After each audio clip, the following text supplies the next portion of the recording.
أهلا وسهلا بكم أعزائنا مشاهدي ومتابعي قناة السوري الحر. عدنا إليكم من جديد مباشرة إلى الناشط الإعلامي أبو محمود الحوراني.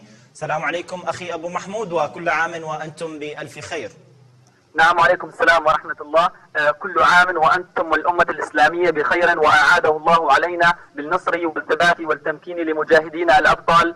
حقيقة أتى العيد وفي اسمه البهجة والسرور، وفي ثناياه آلام تعتصر القلوب. في العيد تعود ذكرى الشهيد فتنخطف البسمة وتنهمر الدمعة. استقبل أهالي حوران هذا العيد بحالة مزرية حقيقة، وخصوصا الأهالي الذين نزحوا من بلداتهم. استقبل أهالي حوران هذا العيد بحملة من القصف العنيف والمتواصل. أطفالنا تقتل على مرأى من العالم أجمع منذ بداية الثورة السورية. الأطفال لا تعرف الفرح ولا تعرف السعادة في العيد كما غيره من الأعياد. ينامون على قصف، يستيقظون على قصف. حقيقة هذا هو حال العيد في حوران. عناصر طاغية الشام تستمر بقصفها لمدن وبلدات وقرى حوران بالبراميل المتفجرة تارة والمدفعية الثقيلة تارة أخرى. لم يسلم من بطشها لا ريف غربي ولا شرقي، حيث استهدف الطيران المروحي كلا من مدينة انخل وداعل وبصرى الشام بالبراميل المتفجرة، وكما استهدفت المدفعية الثقيلة أحياء درعا البلد، وكلا من مدينة نوى والصنمين وطفس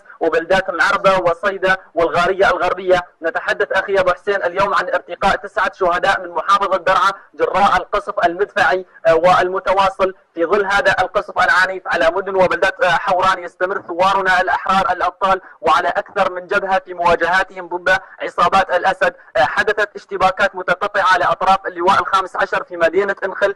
قام أبطال الجيش الحر بقصف كلا من اللواء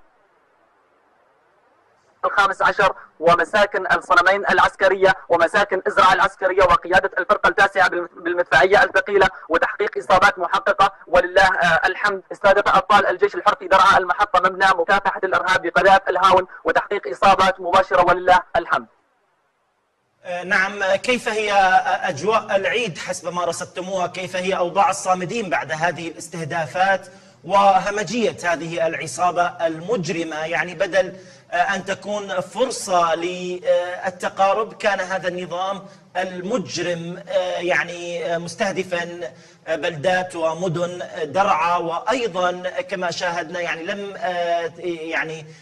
تسلم أيام العيد، وخصوصا منذ الفجر وهو بدأ بقصف مدن وبلدات درعا. كيف هي أحوال أهلنا، أطفالنا، مجاهدين على الجبهات، الهمم بهذه الأيام المباركة؟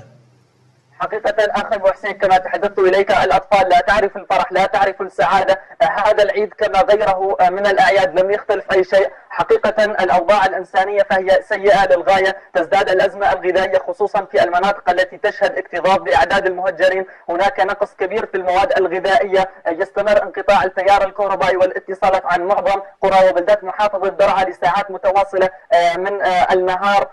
ننتقل إلى مدينة بصرى الشام. تحدث يوميا اشتباكات متقطعة بين أبطال الجيش الحر وعصابات النظام، بين أبطال الجيش الحر مع عصابات النظام وميليشيات حزب الله في الحي الشرقي والغربي والجنوبي. يقوم أبطال الجيش الحر باستهداف مقراتهم وأوكارهم حقيقة برشاشات الدوشكا وقذائف الهاون والقذائف الصاروخية. الثوار قاموا بقنص عنصرين من قوات الأسد خلال الاشتباكات. كل هذا ردا على قصف عصابات الأسد على قرى وبلدات محافظة درعا وريفها.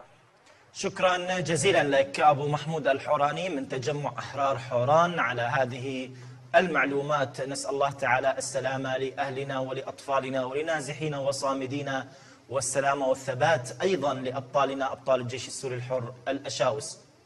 أيضا أعزائنا المشاهدين ننتقل إلى جبهة أخرى من جبهات البطولة وأيضا الصمود